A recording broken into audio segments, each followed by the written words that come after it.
में एक तरीके से कह सकते हो कि आ, मतलब सरकार का विरोध करना पड़ता या किसानों को एक तरीके से सजा भी दिया जाता था वैसे किसानों को। और साथ ही many were deported and exile, कई लोगों को क्या कर दिया गया वहां से निकाल भी दिया गया है ना। कई बार ये भी होता था कि जो सामूहिकरण का विरोध करते थे ना, कई बार क्या होता था कि उन्हें देश से बाहर भी निकाल दिया जाता था। यहाँ तक हम लोग शायद देख चुके थे शायद, नहीं। And rich were not against to the socialism. Peasant argued that they were not rich and they were not against। और कई लोग ऐसे भी होते थे, नेक्स्ट बहुत सारे लोग ऐसे भी होते थे सामूहिकरण का जो विरोध करते थे। वो करने वाले किसान का ये कहना होता था कि वो ना तो अमीर है ना ही समाजवाद के विरोधी है। बस वो चाहते हैं कि बस हम ये ना करें। क्यों नहीं करेंगे? क्योंकि इससे हमारा जो है इनकम जो है वो घट जाता है ना। बस ये सिंपल सा वो चाहते थे। और वो व्यवस्था से लोग बस निकलना चाहते थे क्योंकि उस व्यवस्था से किसानों को ज्यादा फायदा नहीं हो रहा था। तो यहाँ से थोड़ा बात को फिर कनेक्ट कर लेना क्या हो रहा था। यहाँ पे बोला जा रहा था कि स्टालिन ने लाया था एक प्रोग्राम जिसका नाम था कलेक्टिवाइजेशन। याद होगा सबको। कलेक्टिवाइजेशन में क्या करता था, जितना भी जमीन सब था सब जमीन सब स्टेट ले लिया यानी गवर्नमेंट ले लिया और उस पर खेती करवाता था।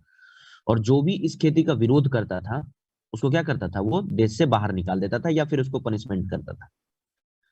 कई लोगों का ये मानना था कि हम ऐसा भी नहीं है कि हम सरकार के खिलाफ है, बल्कि हमारा ये कहने का मकसद है कि हम इस तरह की खेती में मतलब विश्वास नहीं रखते। इस तरह की खेती में हमें ज्यादा प्रॉफिट नहीं होता है। अगर हम इस तरीके की खेती नहीं करना चाहते, इसका मतलब ये नहीं हो गया कि हम एक तरीके से क्या हो गए कि रिच पीजेंट हो गए, या फिर हम इसलिए कि हम इसके स्टालिन का विरोध करें। नहीं, हमें इस तरीके के खेती में विश्वास नहीं होता है ना। एक मिनट एक मिनट।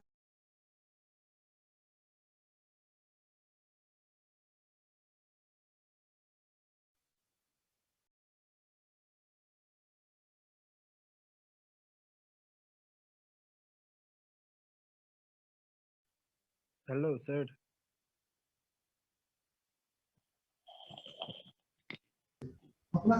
हाँ हाँ ठीक ठीक।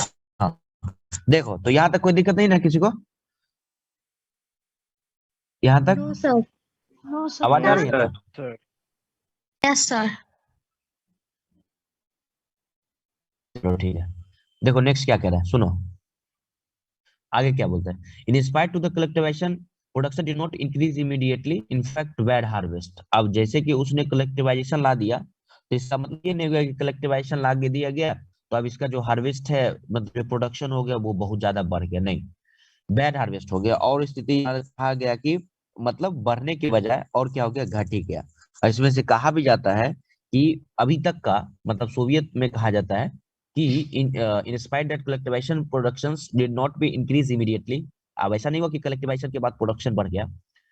इनफैक्ट बैड हार्वेस्ट, हार्वेस्ट और ज्यादा खराब हो गया। और हार्वेस्ट खराब होने की वजह से कहा जाता है कि led one of the most devastating famine in Soviet history when over 4 million died. सोच लो, अभी तक की सोवियत हिस्ट्री में कहा जाता है कि 40 लाख लोग नहीं मरे थे, है ना, जो कि उस कलेक्टिवाइजेशन के बाद मरे। 1930 से 33 के बीच में बैड हार्वेस्ट हो गया। इसकी वजह से लगभग 40 लाख लोग जो है वो मारे चले गए। तो ये शायद बात समझ में आ गया होगा स्टालिन का पूरा प्रोग्राम। स्टालिन का एक क्वेश्चन भी है, ठीक है। 1 मिनट पहले हम इस टॉपिक को पढ़ाए उससे पहले थोड़ा सा एक क्वेश्चन है उसको देख लो। अभी हम आ रहे हैं इस टॉपिक को भी, ये कंप्लीट हो जाएगा। लेकिन इसको एक क्वेश्चन को है क्या, इसको बना लेना। देखो ये क्वेश्चन है, हाँ यहाँ पे आओगे देखोगे क्वेश्चन है, कहाँ पे गया, लास्ट देखोगे। Right fuel and short what do you know about, दिखाई दिया 6 नंबर में। Yes, sir. तो 6 Yes. नंबर में अब क्या क्या, अब लगभग 6 नंबर का सारा क्वेश्चन तुम्हारा बन जाएगा।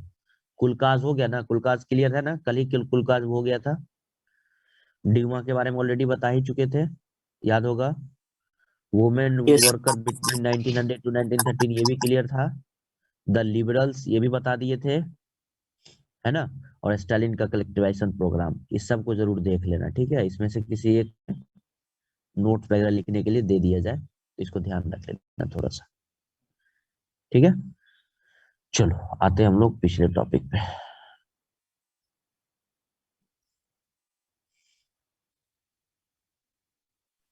इरेज कर दीजिए सर। हाँ चलो, क्या बोला? हाँ इसको हटाते हैं, हटा देते इसको। चलो देखो, many within the party criticize the confusion of industrial production under the plan economy did not consequence of the collective action state. देखो कई लोग थे पार्टी में, बहुत सारे लोग ऐसे भी थे जो कि इकोनॉमी के प्रोग्राम के लिए, जो याद होगा प्लान जो लाया गया था, याद है ना, प्लानिंग FYP जो आया था, प्लानिंग 5 ईयर प्लान जो आया था, उसके अंतर्गत क्या कहा गया सुनो ध्यान से। कई लोग तो ये भी थे उसमें से, कई लोग उसमें से ऐसे थे, ध्यान से सुनागा, पार्टी में बहुत सारे लोग ऐसे थे जिसको कहा जाता है कि औद्योगिक जो उत्पादन था या जो प्रोडक्शन हो रहा था टोटल, उसमें लोग, ये भी कई लोग क्रिटिसाइज करने लग गए कि many within the party criticize to confusion in the industrial production under the plan economy and consequence of the collective action. यानी कई लोग ऐसे थे जो कलेक्टिव एक्शन के अगेंस्ट में थे, और साथ ही साथ कई लोग जो प्लान इकोनॉमी आया था सरकार का, उसके भी अगेंस्ट में बहुत सारे लोग थे। Stalin and his sympathist charge this criticise critics with the conspiracy against socialism. और स्टालिन क्या करता था कि उसको लगता था कि जो जो हमारे अगेंस्ट में इस तरीके का कंस्पिरेसी कर रहा है, यानी कहने का जो उसका विरोध कर रहा है या जो उसके खिलाफ साजिश रच रहा है, उसको वो क्या करता था, एक तरीके से पनिश करने का भी काम करता था। And acquisitions were made throughout that country by the 1939 over 2 millions where the prisons of labor camp। सोच लो, अब तुम खुद सोच के देखो, उसके हिसाब से, स्टालिन के हिसाब से सीधा सा बात है कि तुम कलेक्टिवाइजेशन का विरोध नहीं कर सकते हो, जबकि देखा पीछे कलेक्टिवाइजेशन की वजह से कितने लोग मारे चले गए। इसके बावजूद भी उसका मानना था कि आप किसी भी हाल में कलेक्टिवाइजेशन का विरोध नहीं कर सकते हो। अगर आप कलेक्टिवाइजेशन का विरोध करते हो या मेरे द्वारा जो प्लान बनाया गया है 5 ईयर प्लान, अगर उसका विरोध करते हो और ऐसा विरोध करते हुए अगर करा जाते हो, तो तुमको क्या किया जाएगा, पनिशमेंट दिया जाएगा। और ऐसे में ही कहा जाता है कि देख लो, लगभग कहा जाया गया 1939 तक में, लगभग कहा गया कि 2 मिलियन, सोच लो कितने, 2 मिलियन लोगों को क्या कर दिया गया वहां पर। लगभग कहा जाता है कि लगभग 2 मिलियन, मतलब समझ रहे होगा, 20 लाख से ज्यादा लोगों को या तो जेल में या फिर कहीं श्रम शिविर होता था वहां पे, को बोलते लेबर कैंप, वहां पर उसे भेज दिया गया था। अब ज्यादातर लोग इसमें ऐसे भी थे जो बेगुनाह थे, है ना, most were of most were an innocent of crimes, जो उन्होंने किसी तरीके का क्राइम भी नहीं किया, कोई कंस्पिरेसी भी नहीं किया, किसी तरीके का सरकार के खिलाफ कोई साजिश भी नहीं किया, लेकिन उसको बस शक हो जाता था तो वो क्या कर देता था, उठा करके जेल में या फिर श्रम शिविर में डाल देता था। But no one spoke for them. लेकिन कौन था जो उनकी आवाज को सुनता? A large number were forced to make false confessions under the torture and various guilt। और उसमें से बहुत सारे तो लोग ऐसे भी थे, बहुत सारे लोग ये भी था जिन्होंने लिखा है कि समाजवाद के विरुद्ध में अगर साजिश में अगर हिस्सा भी लिया है, और इस आधार पर उसे मार दिया जाता था कि सिर्फ और सिर्फ वे कि वो इस साजिश में शामिल थे, जबकि वो साजिश में शामिल नहीं भी होते थे, तो भी उन्हें क्या कहते थे ना, फॉल कन्फेशंस। कई लोगों को, बेगुनाह लोग होते थे, जिन्हें मार दिया जाता था। And several amongst were talented professor. कई तो लोग ऐसे भी थे जो बहुत अच्छे थे, प्रतिभावान, एक तरीके से कह सकते हो नॉलेजेबल पर्सन होते थे, जो सरकार की कुछ अच्छाइयों को बेहतर ढंग से लिख करके लोगों को समझाना चाहते थे, उसकी बुराइयों को लोगों को बताना चाहते थे, लेकिन लगता था सरकार की ये हमारा विरोध कर रहा है तो उसे मार देता था। तो ये सारी घटनाएं घटी स्टालिन के समय में। अब ये बात समझ में आ गया होगा कि स्टालिन क्या चाहता था। स्टालिन का मेन प्रोग्राम था, याद होगा, कलेक्टिवाइजेशन। और जो भी, और साथ ही साथ उसने इकोनॉमी को सुधारने के लिए प्लान लाया था FYP, जिसको बोलते हैं 5 ईयर प्लान। और 2 5 ईयर प्लान का यहाँ पर जिक्र हुआ था। एक हुआ था 1927 से 1932 तक, एक 1933 से लेकर के 1938 तक। लेकिन ये दोनों का दोनों एक तरह से जो था, सीधा सा बात समझ कि स्टालिन क्या करता था, उसको पनिश करने का काम करता था।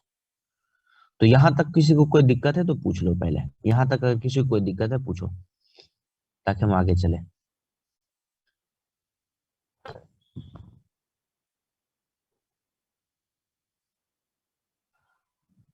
बोलो बुआ, कोई दिक्कत यहाँ तक? No sir.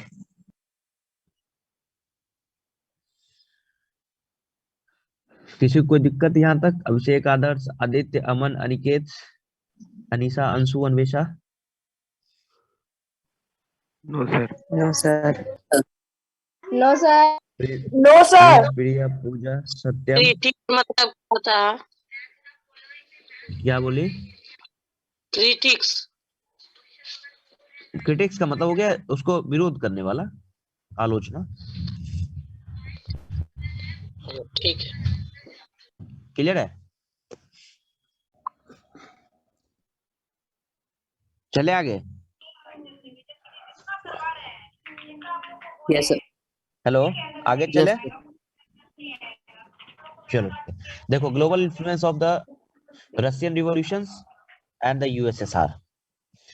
अब देखो थोड़ा सा इसका ग्लोबल इन्फ्लुएंस देखते हैं। कहता है कि existing socialist party in the Europe did not hold a proof way of bolshevik took power। यानी कि यहां से थोड़ा सा कहानी को कनेक्ट करना कि बोल्शेविक, थोड़ा सा म्यूट कर लो बुआ। क्या नाम है कौन है? अंशु, म्यूट कर लो बुआ, बोलो।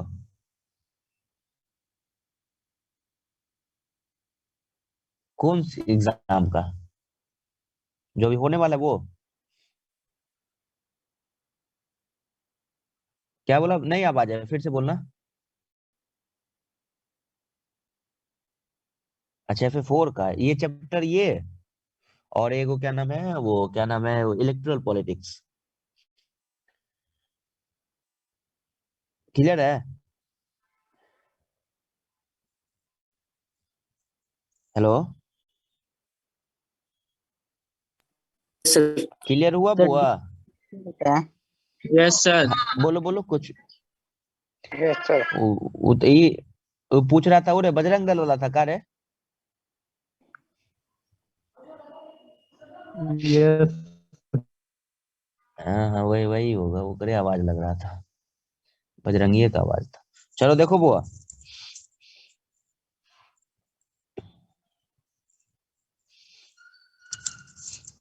चलो। कहता है कि existing socialist party in Europe did not Holi proof of the way of Bolshevik took power and kept it. यानी कि जैसा सोशलिस्ट पार्टी था यूरोप में, है ना, जो चलाया जा रहा था, ऐसा नहीं कि जो बोल्शेविक के अंदर चलाया जा रहा था उसको सब लोगों ने सराहा ही, या सब लोगों ने इसको एक तरीके से बेहतर ही माना। कई लोगों ने इसको क्रिटिसाइज किया, लेकिन इसके बावजूद भी क्या बोला गया, सुनो। However that the possibility of the worker state fire people's imagination across the world. लेकिन नहीं कहता कि एक तरीके से दुनिया के सामने एक नया उम्मीद जगा दिया, जो कि दुनिया पूरी तरीके से पहले इस रास्ते पे नहीं चल रही थी, उसको कहीं ना कहीं एक नया रास्ता करके ये दे दिया। भले ही ये उतना बेहतर ढंग से एक तरीके से परफॉर्मेंस नहीं कर पाया, लेकिन दुनिया के सामने कहीं ना कहीं एक नया उम्मीद जरूरी है ला करके खड़ा कर दिया। अब उस समय के बाद देखोगे तो कई देशों ने क्या किया, कई देशों ने क्या किया कि like to the communist party of great, कई देशों ने क्या किया कि इस तरीके कम्युनिस्ट पार्टी को फॉर्म किया। जैसे communist party were form like communist party of great Britain.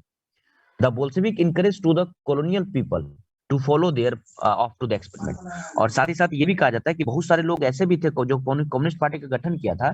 जैसे इंग्लैंड में देखो कम्युनिस्ट पार्टी ऑफ का गठन किया, ग्रेट ब्रिटेन में बोल्शेविक के उपनिवेश से जितने भी बोल्शेविक ने क्या किया, जितने भी उपनिवेश होते थे, जो भी कॉलोनियल स्टेट होते थे, कॉलोनियल होते थे, वहां के जनता को इसके रास्ते को अनुसरण करने के लिए बताता कि हमारे इस रास्ते को तुम मानो, जो हमारा रास्ता है, सोवियत का जो रास्ता है, यूएसएसआर का जो रास्ता है, इसको फॉलो करो, और शायद इसको फॉलो करोगे तो बहुत जल्दी आजाद हो जाओगे।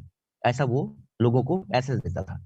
Many of outside of USSR were participate to conference of peoples of 1920। और यही वजह था कि सोवियत संघ के अलावा जो बहुत सारे लोग ऐसे भी थे, जो कहा भी जाता है कि the peoples of the east 1920 में बोल्शेविक द्वारा बनाया गया जो कमिटी होता था या अंतरराष्ट्रीय संगठन होता था, उसमें लोग हिस्सा भी लेते थे। देखो क्या करा, इस टॉपिक को कंक्लूजन कैसे करें, सुनो। कहा गया कि दुनिया में जितने भी बोल्शेविक, हाँ कितना 40 बोल रहा है चेंज दीदी ने। तो देखो क्या कहता है वो, यहाँ थोड़ा सा समझना बात को। क्या बोला, बोला कि एग्जिस्टिंग जो सोशलिस्ट पार्टी थी यूरोप में, इस लाइन को हम कनेक्ट कर रहे हैं, एक बार फिर से समझ लेना, शायद पूरे बात को एक यहाँ से यहाँ तक समझ जाओगे एक लाइन में। कि जो सोशलिस्ट पार्टी थी कहाँ पे, यूरोप में, यानी कि बोल्शेविक की जो बोल्शेविक के अंदर ये चलाया जा रहा था, ये बोल्शेविक पार्टी जो यहाँ से यहाँ तक का बात को समझने का प्रयास करना, कि बोल्शेविक के द्वारा जो चलाया जा रहा था उसको सभी देश वालों ने सराहा नहीं। ऐसा नहीं माना कि हाँ हाँ ये एक अच्छी है, लेकिन ऐसा माना गया कि मजदूर वर्गों के लिए, कॉमन पीपल के लिए एक नया रास्ता, एक नई तरीके की सरकार उसके सामने आ गया है। और ये उन उन कंट्रियों से अपील भी करता था, जो कंट्री मान लो कॉलोन है, जो किसी देश के अंदर गुलाम है, उससे अपील करता था कि तुम मेरे रास्ते पे चलो, हम जैसा कर रहे हैं, मतलब किए है वैसा तुम करो, हमारे रास्ते को फॉलो करो, तो शायद तुम बहुत जल्दी क्या हो जाओगे, आजाद भी हो जाओगे। और कई देशों ने शायद इसको फॉलो भी किया। और जो भी इंटरनेशनल लेवल पे जो सबमिट करता था, यूएसएसआर इंटरनेशनल लेवल पे जितने भी सबमिट करते थे, तो कई देश क्या करते थे, इसके रूल को मानते भी थे और इनके द्वारा बताए गए रास्ते को फॉलो भी करने का प्रयास करते थे। और कई देश इनके द्वारा किए गए मीटिंग में शामिल भी होते थे, वो यहाँ पे बताने का प्रयास किया। यानी देखो बोल से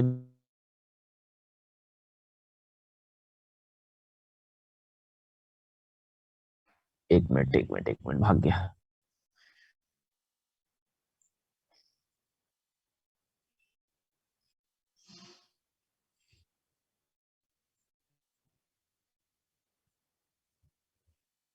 हाँ चलो, दिख रहा है बुआ, थोड़ा सा ये भाग गया था।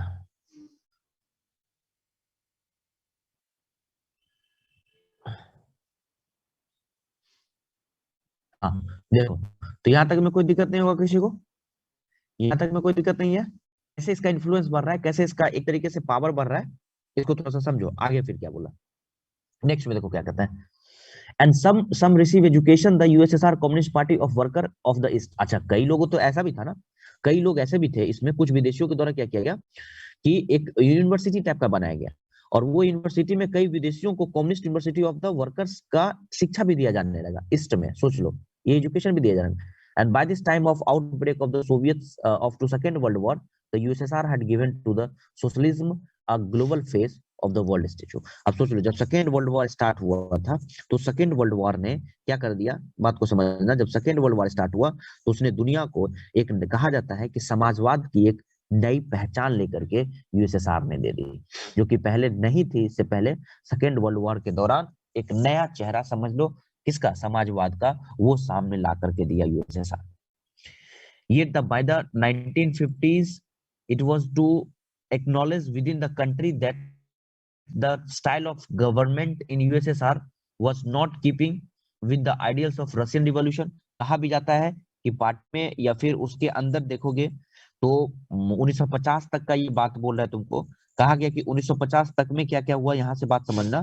कहा भी कि 50 के दशक तक में देश के बहुत सारे लोग ये समझने लग गए थे कि सोवियत संघ की जो शैली है या सोवियत संघ का जो स्टाइल है, वो रूसी क्रांति के अकॉर्डिंग नहीं है। जो यूएसएसआर में जो सोवियत संघ ये सब जो दिख रहा होगा, वो उसके अकॉर्डिंग नहीं है, रशियन रिवॉल्यूशन के अकॉर्डिंग। रशियन रिवॉल्यूशन का एक नेचर अलग था, और ये जो लाया हुआ है नेचर यूएसएसआर, इसका नेचर अलग है।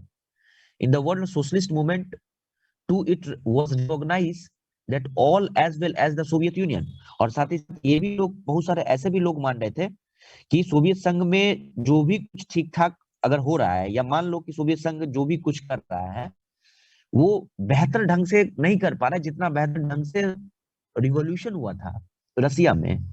वो रसिया का रिवॉल्यूशन कहीं ना कहीं एक बेहतर माना जाता है, लेकिन यूएसएसआर का जो स्टाइल है, ये उतना बेहतर काम नहीं कर रहा है। यानी लोग इस दोनों को कंपेयर कर रहे थे। कंपेयर ये कहते कि कई लोगों का मानना था कि रशियन जो रिवॉल्यूशन हुआ, उस रिवॉल्यूशन को लोग सराह रहे थे कि नहीं, ये अच्छी बात है, होना चाहिए, ऐसे रिवॉल्यूशन होना चाहिए, और इनके द्वारा किया गया रिवॉल्यूशन बहुत अच्छा है। लेकिन कई लोग उसमें ऐसे भी थे जो कहते थे कि यूएसएसआर का जो तरीका है ये गलत है, वो बिल्कुल ही मेल नहीं खाता है किससे, तो रसिया का जो रिवॉल्यूशन था और इसका जो रिवॉल्यूशन, मतलब यूएसएसआर का जो पॉलिसी है, इस दोनों को वो अलग अलग तरीके से समझते थे। साथ ही साथ यहाँ पे ये भी समझोगे, at backward to the country to the great power, एक बैकवर्ड कंट्री हैड बिकेम, और इसका मानना था, यूएसएसआर का मानना था कि एक छोटा सा कंट्री जो गरीब देश है, अगर हमारे रूल को फॉलो करेगा, वो एक ग्रेट पावर बन सकता है।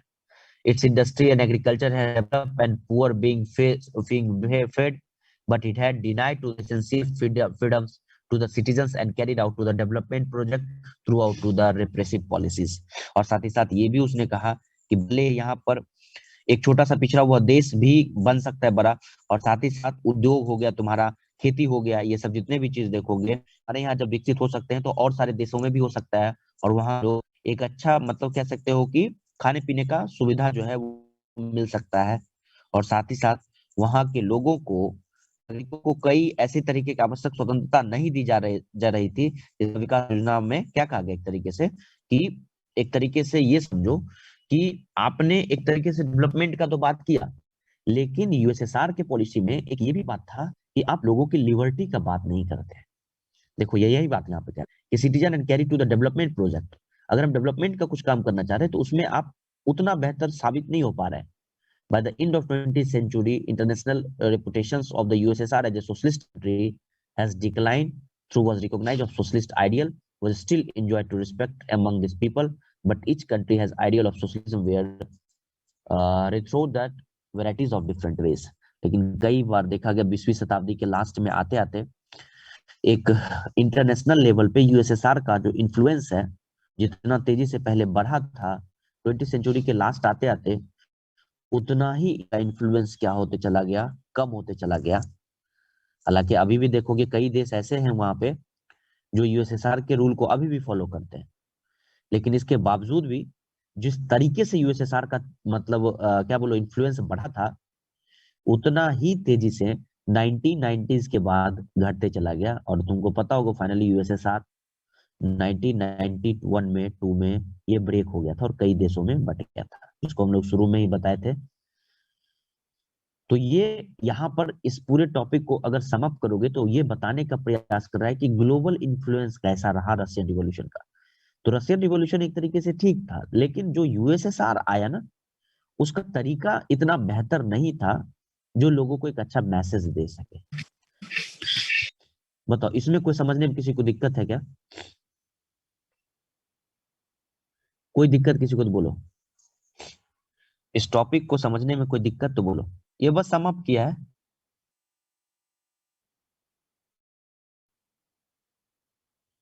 हेलो, नो सर, कोई दिक्कत किसी को इसमें? No sir. लास्ट टॉपिक जो है ना, बस ये बताने का प्रयास कर रहा है कि जितना अपने आप को ये बेहतर दिखाना चाह रहा है ना, कौन? रसिया, एक्चुअली में वो उतना बेहतर इसका पॉलिसी है नहीं। सिंपल सा बात समझो, इसलिए ग्लोबल लेवल पे ये इतनी ज्यादा जो पॉपुलैरिटी होती है वो गेन नहीं कर पाया। सिंपल सा बात समझो, है ना। जबकि इंटरनेशनल मार्केट में अपने आप को क्या दिखा रहा है, इंटरनेशनल लेवल पे दिखाने का प्रयास कर रहा है कि हमारा जो कंट्री है, हमारी जो पॉलिसी है वो one of the best policy है।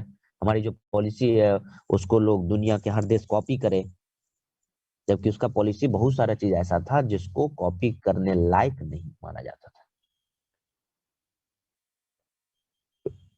चलो, हालांकि भारत में भी पता ही होगा तुमको कि सोशलिज्म का एक बहुत बड़ा असर रहा। अभी भी देखोगे भारत में उस पार्टी से मेल खाता हुआ हमारे देश में भी अभी भी पार्टी है, कम्युनिस्ट पार्टी, जिसको communist party of India, CPI जिसको बोलते हो, है ना, ये अभी भी इंडिया में विद्यमान है।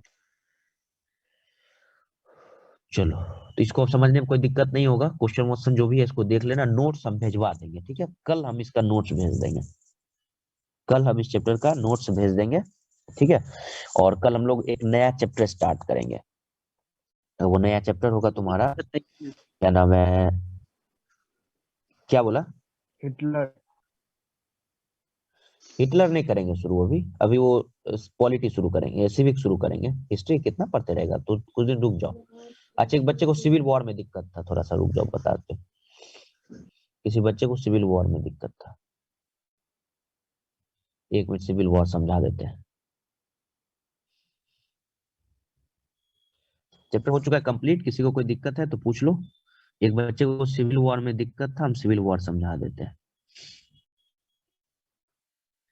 देखो इजी वे में समझ लेना आराम से। कहता है when the Bolshevik order to had to land redistributions, जब बोल्शेविक ने लैंड के रिडिस्ट्रीब्यूशन का बात किया था तो Russian army began to break. अब तुमको पता होगा ना कि रसिया के बहुत सारे आर्मी वो घर लौटना शुरू कर दे। क्यों? क्योंकि रसिया के आर्मी, बहुत सारे आर्मी ऐसे थे जो किसान थे और उनसे किसान जमीन छीन लिया गया था, तो वो लोग आर्मी ज्वाइन कर लिए थे। लेकिन पता चला कि जमीन फिर से बंटवारा हो रहा है, तो जमीन बंटवारा होगा तो वो लोग फिर सोचे चलो ऐसा है ना, तो हम भी घर भागते हैं, हम भी चलते हैं घर की तरफ, है ना। तो वो किसान जो बहुत सारे आर्मी बने हुए थे वो अब फिर किसान बनना चाह रहे हैं, यानी कि फिर वो घर की तरफ लौटना चाह रहे हैं, क्योंकि सरकार बोला कि सबको जमीन दे दिया जाएगा। तो ये लोग घर की तरफ वापस लौटना शुरू कर दिए। आगे फिर कनेक्ट करना, mostly peasant wish to go home and redistribution, वो भी मानते थे घर जाए और घर जाकर के अपना जो हमको भूमि है वो भूमि मिल जाएगा और वहां जाकर के हम लोग खेती करेंगे, इसलिए वो ये छोड़ना चाह रहे थे। किसको? तो वो क्या नाम है, सेना को छोड़ना चाह रहे थे। सैनिक में मतलब जो आर्मी में जो थे वो छोड़ करके किसान बनना चाह रहे थे। नॉन बोल्शेविक सोशलिस्ट, जो नॉन बोल्शेविक थे सोशलिस्ट लिबरल और सपोर्टर्स ऑफ जो autocracy is commanded to Bolshevik uprising. और इधर जितने भी थे जगह गैर बोल्शेविक हो गए, समाजवादी, उदारवादी या और जो भी थे, वो बोल्शेविक के विद्रोह की लोग निंदा कर रहे थे कि बोल्शेविक जो ये कर रहा है ये बहुत कंडेम कर रहे थे उसको, एक तरीके से खारिज कर रहे थे, ये गलत कर रहा है। Their leader move to south Russia, और कहा भी जाता है कि उनके नेता जो है वो साउथ रसिया की तरफ, दक्षिण रसिया की तरफ इकट्ठा होकर के बोल्शेविक से लड़ने लग गए। इधर ये सब के जो लीडर थे ना, ये सब साउथ में मूव करके south Russia to against organised to troops fight the Bolshevik, जिसको डिट्स बोला जाता है। और वो साउथ साइड जाकर के बोल्शेविक से लड़ने भी लगे, इन सब के लीडर, यानी कि लिबरल के, उसके बाद किसके, ऑटोक्रेसी के, सोशलिस्ट के। ड्यूरिंग 1918 और 1919 जो ग्रीस थे, जिसको सोशलिस्ट रिवॉल्यूशनरीज कहा जाता है, व्हाइट जो प्रो जारिस्ट थे, control most of the Russian empire. और ऐसा माना भी जाता है कि 1800 और 1918-19 में रूसी साम्राज्य का जो ज्यादातर हिस्सा था उस पर जो है ग्रीन वाले का या जार के जो समर्थक थे उनका नियंत्रण था 1819 के बाद, 1819 तक में। और उन्हें कहा जाता है कि फ्रांसीसी के द्वारा they were back to the French, America, British का सपोर्ट मिल रहा था। क्यों सपोर्ट मिल रहा था? क्योंकि ये देश भी नहीं चाहता था, ये देश भी नहीं चाहता था कि रसिया में सोशलिज्म आ जाए। क्योंकि अगर रसिया में सोशलिज्म आ जाएगा, और ये बोल्शेविक रसिया में क्या लाना चाह रहा था, वो सोशलिज्म लाना चाह रहा था, और ये देश एकदम विरोध में था कि नहीं नहीं नहीं, यहाँ पे किसी भी हाल में सोशलिज्म नहीं आना चाहिए, अगर यहाँ पे सोशलिज्म आ जाएगा तब तो दिक्कत हो जाएगा। इसलिए वो लोग एकदम सोशलिज्म के अगेंस्ट में थे। कौन कौन देश? तो फ्रेंच हो गया, अमेरिका हो गया, ब्रिटिश हो गया, जापान हो गया, ये सब। And all those force were varied throughout the socialism in Russia as the troops and Bolshevik fought to civil war, looting, banditry and famine became common. और जब ये इस तरीके से चल रहा था तो फिर क्या होगा कि इसकी जो टुकड़ी थी बोल्शेविक के बीच में, जब गृह युद्ध चल रहा था तो इस दौरान कई जगहों पर लूटमार, डकैती, भुखमरी जैसी समस्या बहुत ज्यादा देखने को मिला, क्योंकि देश के अंदर ही सब चल रहा था, सब एक दूसरे को लूट खसोट रहा था। Supporters of private property among white, जो प्राइवेट प्रॉपर्टी को सपोर्ट करने वाले थे जैसे व्हाइट थे, took harsh step with the peasant to have seized the land. जो व्हाइट्स जो थे, जो निजी संपत्ति को सपोर्ट करते थे, उन्होंने जो जमीन पर कब्जा करने वाले जो किसान थे उसके खिलाफ जबरदस्त वो रवैया अपनाए हुए थे, सख्त रवैया अपनाए हुए थे। क्योंकि सपोर्टर्स ऑफ प्राइवेट प्रॉपर्टी, यानी प्राइवेट प्रॉपर्टी के जो सपोर्टर्स थे, वो व्हाइट को एक तरीके से क्या करते थे कि व्हाइट जो उनका जमीन ले लिया था, याद होगा, व्हाइट वाले का जो जमीन ले लिया था पीजेंट, वो एक तरीके से उन पर घुसाए हुए थे। Such action lead to the loss of popular support of non Bolshevik. और यही वजह था कि इनके इन रवैये की वजह से, हरकतों के कारण, जो गैर बोल्शेविक के प्रति जो जन समर्थन और ज्यादा बढ़ते चले गए, और भी तेजी से जो एक बढ़ना चाहिए, तेजी से। देखो क्या कि किसानों को जब तंग करोगे तो फिर तो थोड़ा सा दिक्कत है ना। आपको किसानों को तंग नहीं करना चाहिए, क्योंकि किसानों को जमीन मिला है तो किसान अपना खेती बाड़ी कर रहे हैं, लेकिन ये लोग क्या कर दिए, किसानों पर अटैक कर दिए। तो जब किसान पर अटैक कर दिए तो जो पॉपुलर ये लोग का जो एक यूनिटी था ये खत्म होते चला गया। बाद 1920 जनवरी, Bolshevik control most of the former Russian empire. 1920 आते आते, जहां पर पहले सिर्फ याद होगा कि सोशलिस्ट और व्हाइट का कब्जा हुआ करता था, 1920 आते आते बोल्शेविक लगभग लगभग जितना भी रशियन एम्पायर था, रशियन क्षेत्र था, लगभग सभी पर क्या कर लिया, कब्जा कर लिया लगभग। और साथ ही साथ ये उसको जो हेल्प मिला, द सक्सेस ड्यू टू, और इसको जो ये हेल्प मिला, ये किसकी वजह से हेल्प मिला, ये सुनो। कहा जाता है कि इसमें जो हेल्प करने वाले में थे to corporation with the non Russian national, यानी कि नॉन रशियन नेशनल है उनके द्वारा, और साथ ही साथ कहा गया कि जो मुस्लिम जेडिस्ट थे, याद होगा मुस्लिम जेडिस्ट, उनके द्वारा ये सपोर्ट मिला। और did not work with the Russian forces themselves turn to the Bolshevik. इन्हीं के मदद से क्या हो गया कि इनको ये कामयाबी मिली थी। और साथ ही साथ आगे इसमें देखोगे तो in the central Asia Bolshevik colonies brutally massacred local nationalist and name of the defending socialism. In such situations they were confused about what the Bolshevik government required. अब जब बोल्शेविक उपनिवेश के खिलाफ या उपनिवेश को अगेंस्ट में, जब समझ लो कि समाजवाद के रक्षा के नाम पर जब लोगों को बड़े पैमाने पे मारा जा रहा था कि हम लोगों को इसलिए मार रहे हैं क्योंकि ये लोग क्या कर रहे हैं, विरोध कर रहे हैं, सोशलिज्म का विरोध कर रहे हैं, हम इसलिए इसको मार रहे हैं क्योंकि ये सोशलिज्म को लाना नहीं चाहते हैं। तो अब बताओ, सोशलिज्म लाने के चक्कर में आप ऐसा तो नहीं कि देश के सभी लोगों को आप मार दो, है ना, ऐसा तो नहीं कर सकते हो ना।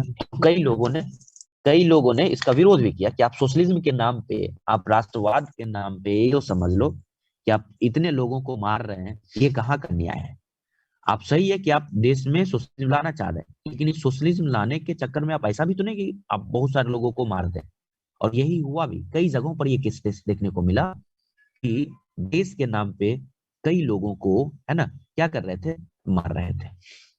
And party remedy to the most of non Bolshevik, और साथ ही साथ ये भी कहा गया कि आंशिक रूप से इस समस्या को निपटने के लिए जितने भी लोग थे, उन्होंने क्या किया कि मतलब मेनली कह सकते हो कि ऑटोनॉमी ऑफ सोवियत यूनियन, लोगों ने एक यूएसएसआर यानी कि सोवियत संघ जिसको बोला जाता है ना, उसको एक तरीके से पूरा का पूरा साम्राज्य मिल गया। और जब ये साम्राज्य मिल गया तो राजनीतिक जितना भी ऑटोनॉमी था, जितना भी पॉलिटिकल ऑटोनॉमी था, सब तो उसी को मिल गया।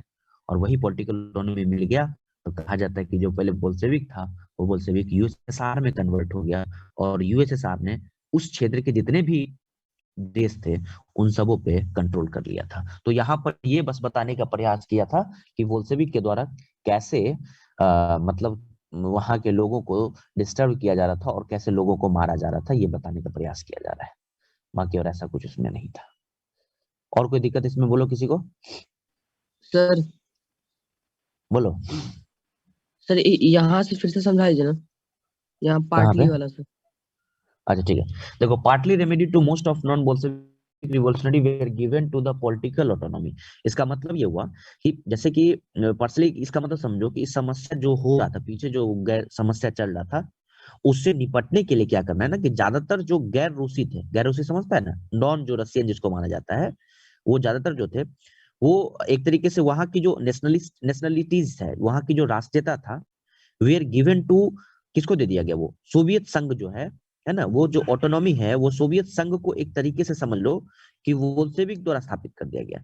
यानी कि अब जो है, जो पहले बोल्शेविक के द्वारा था, अब ये चीज कहीं ना कहीं आंशिक रूप से ही सही, लेकिन ये अब एक यूएसएसआर यानी कह सकते हो कि ऑटोनॉमी जो है वो सोवियत यूनियन को चला गया। यानी अब ये कंट्रोल किसी एक पार्टी ने बल्कि एक ग्रुप के द्वारा होगा, ये समझ लो आप। ठीक है, अब इसके बाद क्या हो गया कि इसके अलावा क्या हुआ कि 1920 रशियन एम्पायर वेयर ऑटोनॉमी, यानी कि अब ये सोवियत यूनियन एक ऑटोनॉमी संस्था होगी जो इसके द्वारा ये चलाया जाएगा। But since they was combined with unpopular policy that the Bolshevik force to local government to follow.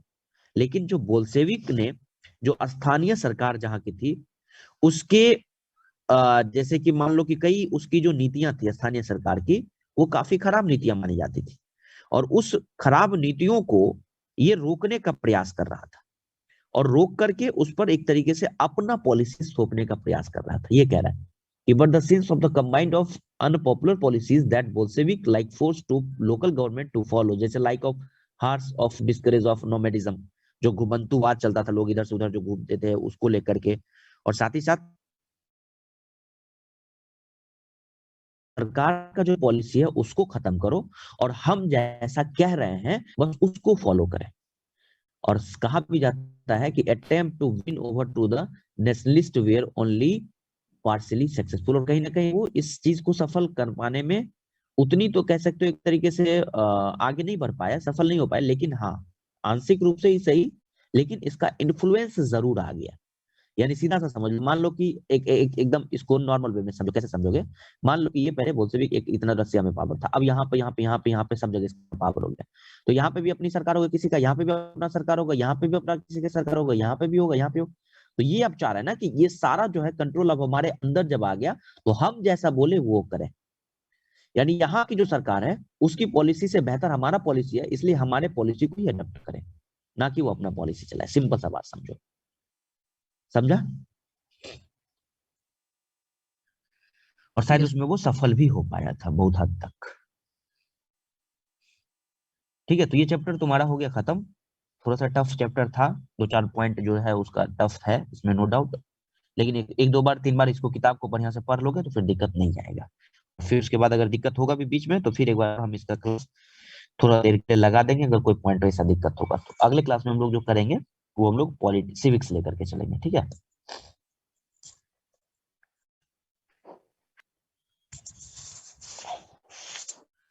तभी इसको यहीं तक रखो।